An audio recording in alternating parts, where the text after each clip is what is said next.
자, 2023 학년도 중앙대 기출문제 풀이해 볼 거고요. 제가 정규 수업 시간에는 미리 공지를 하지만 기출문제를 조금 변형해서 활용을 하고 있는 거고, 여기는 오리지널을 풀어 드릴 거예요. 이 중앙대는 작년에 약간 특성이 바뀌었는데, 약간 말투도 바뀌었고 시험 문제의 주제도 약간 바뀌었어요.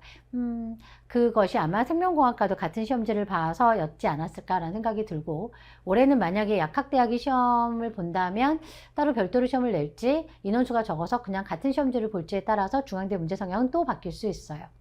중앙대의 문제 형식은 정해져 있어요. 딱 사지선다로 정해져 있고, 멀티플, 그러니까 다지선다형, 이렇게 어디니? 이렇게 다지선다형이 좀 많고, 그게 특징이고, 그림도 있죠? 고른 문제이고, 원래 생물을 되게 고르게 잘 출제하고 있기 때문에 30문항을 모든 편입시험의 기본이에요, 사실은. 아주 모범이 되는 그런 시험이라고 볼 수 있는데, 그 난이도나 이런 거를 좀 출제 성향 경향을 감안을 했을 때 보통은 2개 이상 안 틀렸으면 좋겠다라고 하는, 왜냐면 2개 정도는 이상을 만들어 놓거든요.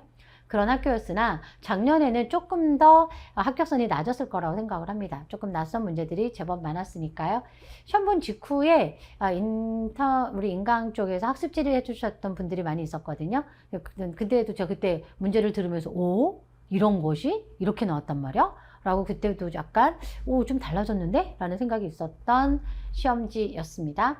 자, 1번부터 보죠. 그러니까 1번부터가 그런 건데, 이건 뭐냐면, 이게 1단원의 시험 문제잖아요. 그러니까 시험 문제 풀 때는 1단원이다라는 것도 먼저 파악을 하셔야 되는데, 실제 1단원 시험 문제는요, 자, 우리 편입 이번에 처음 시작해요. 그러면 시험 문제 나왔다가, 편입이 되풀이 되면서 안 나오는 시험 문제예요, 얘가. 그래서 한 번쯤은 볼 수 있었지만 갑자기 얘가 왜 나왔어? 뭐 이런 상황이었단 말이죠. 그러니까 생명공학과 시험 보면서 우리 새로운 마음으로, 제가 보기엔 이건 생명공학과에서 출제한 거야. 속으로 그런 생각도 했었어요. 그래서 1단원에서부터 시험을 출제했던 거죠.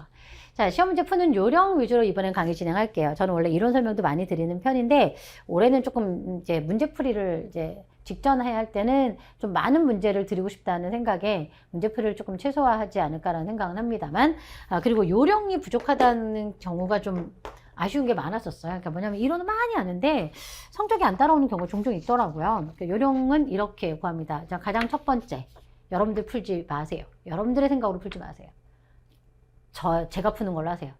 그러니까 여러분들 생각이 필요 없다니까. 제가 늘 얘기하잖아요. 이 시험이 원하는 인재상이라는 게 있어요. 그래서 이 시험이 원하는 인재상이 저예요. 그런가? 그래서 문제를 풀 때 자신의 뜻대로 푸시지 마시고 출제자가 원하는 문제를 풀이해야 된단 말이에요. 원하는 답안은. 그 생각을 하고 접근하셨으면 좋겠습니다. 지금 설명이 적절하다는 첫 문장이 보이는데요. 첫 문장을 가지고는 사실은 얘가 1단원인 걸 모르실 거예요. 밑에 문제를 보시면 아시겠죠? 귀납적 추론이 있고 연역적 추론이 있고 이런 말 나오고 가설 검증 나오고 그리고 변수 나오고 뭐 변인 통제 있잖아, 이런 거, 그지? 얘가 딱 등장하는 순간 이거는 생물의 과학적 연구 방법이구나 라는 거고, 과학적 탐구 방법 또는 과학적 연구 방법은 대표적으로 2가지가 있지 라는 거죠. 그러니까 그 2가지의 방법이 귀납적 추론과 연역적 추론이거든요. 그래서 머릿속에서 자기가 배웠던 것을 일단 끄집어내야 돼요. 1단원의 문제를 풀어야 되겠다. 그렇지. 그래서 과학적 연구 방법은 사실 귀납적 추론이 조금 더 오래됐거든요. 그래서 귀납적 추론은 이렇게 특수한 관찰, 그러니까 하나하나의 사례를 통해서 일반화된 결론이 나오게 되는 거죠. 그러니까 동물도 세포로 되어 있고 식물도 세포로 되어 있고 그럼 다 세포로 되어 있어.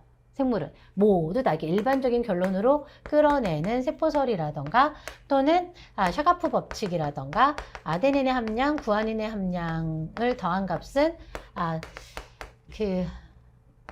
티민의 함량과 시토신의 함량을 더한 값과 같다라고 하는 샤가프 법칙도 이런저런 생물에서 다 DNA를 꺼내가지고 분리정제한 다음에 그 함량을 확인한, 그렇게 해서 이제 일반화했던 사례거든요.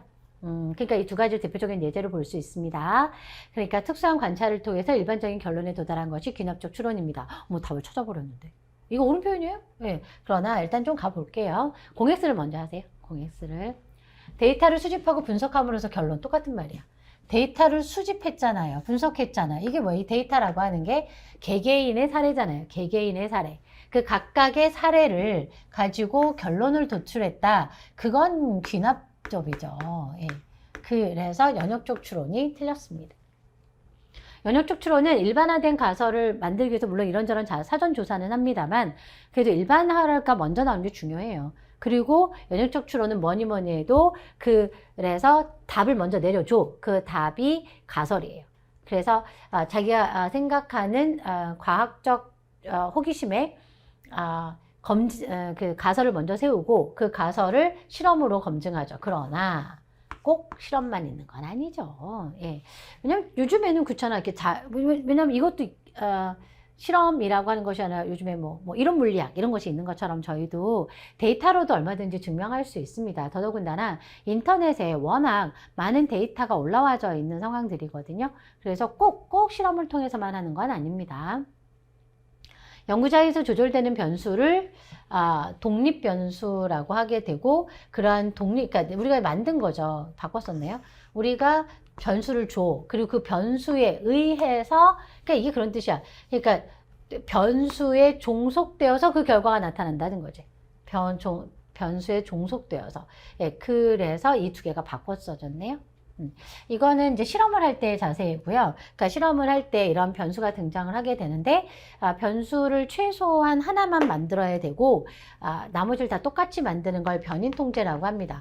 이런 변인 통제를 하는 방식이 실험에서는 매우 중요한 어떤 과정이기도 하고 이런 변인 통제에 의해서 진행하는 것이 비교 실험입니다.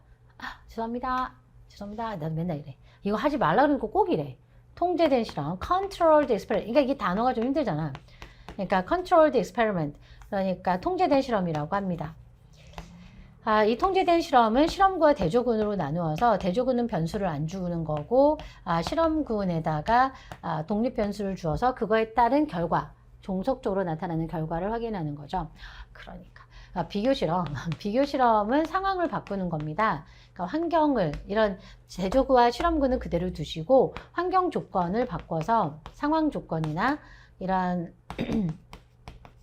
조건을 바꾸어서 변이를 시켜서 실험을 하는 걸 비교 실험이라고 하고 이것이 믿음직하다라고 하는 유효한 결과를 얻기 위해서 계속 반복적인 반복 실험을 하기도 하죠. 그러니까 반복 실험을 통해서 계속 같은 결과가 나오면 이 믿음직하다라고 하는 그런 실험 과정들이 언급될 수도 있습니다.